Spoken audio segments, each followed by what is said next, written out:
Hi all, എൻ്റെ പേര് ലിയ. ഞാൻ അയർലൻഡിൽ ഒരു നേഴ്സായിട്ട് വർക്ക് ചെയ്യുന്നു.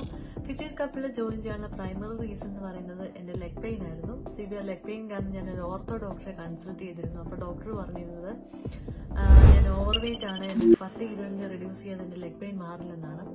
10 കിലോ ഒക്കെ എങ്ങനെ നമ്മൾ തന്നെ കുറയ്ക്കുമെന്നുള്ളൊരു കൺസേൺ ഞാൻ എൻ്റെ ഫ്രണ്ട് ശ്രുതിയുമായിട്ട് ഷെയർ ചെയ്തപ്പോൾ ശ്രുതിക്ക് ഓൾറെഡി നല്ലൊരു റിസൾട്ട് ഫിറ്റഡ് കപ്പിൽ നിന്ന് കിട്ടിയ ഒരാളാണ്. അപ്പോൾ ശ്രുതി പറഞ്ഞത് പ്രകാരം ഞാൻ 90 ഡേയ്സ് ചൂസ് ചെയ്ത് ഫിറ്റഡ് കപ്പിൽ ജോയിൻ ചെയ്തു. എൻ്റെ ട്രെയിനർ ആയിരുന്നു. അങ്ങനെ ഒരു ഫസ്റ്റ് 2 വീക്സിനുള്ളിൽ തന്നെ എൻ്റെ ലെഗ് പെയിൻ ഞാൻ മറന്നു തുടങ്ങി. Then dietary modifications and life style management വഴി എൻ്റെ എയിം എനിക്ക് അച്ചീവ് ചെയ്യാൻ പറ്റി. 10 കിലോ കൂടുതൽ വെയിറ്റ് ലോസായി. എൻ്റെ ഫാമിലിയും എൻ്റെ ഫ്രണ്ട്സും എല്ലാം ഇപ്പം എൻക്വയറി ചെയ്യുവാണ് എൻ്റെ ഈ ഹ്യൂജ് ചേഞ്ചിന് ബിഹൈൻഡിൽ എന്നായിരുന്നു എന്ന്. ഇപ്പം എനിക്ക് കോൺഫിഡൻസ് ആയിട്ട് പറയാം, ഫിറ്റഡ് കപ്പിളായിരുന്നു അതിന് എന്നെ സഹായിച്ചത്. ഇപ്പം ഞാൻ വളരെ എനർജറ്റിക് ആണ്. പഴയ ക്ഷീണമൊക്കെ പോയി, ലെഗ് പെയിൻ ഇപ്പം ഇല്ല. അങ്ങനെ ഫിറ്റഡ് കപ്പിളിലും എസ്പെഷ്യലി ഒരു ബിഗ് താങ്ക് യു.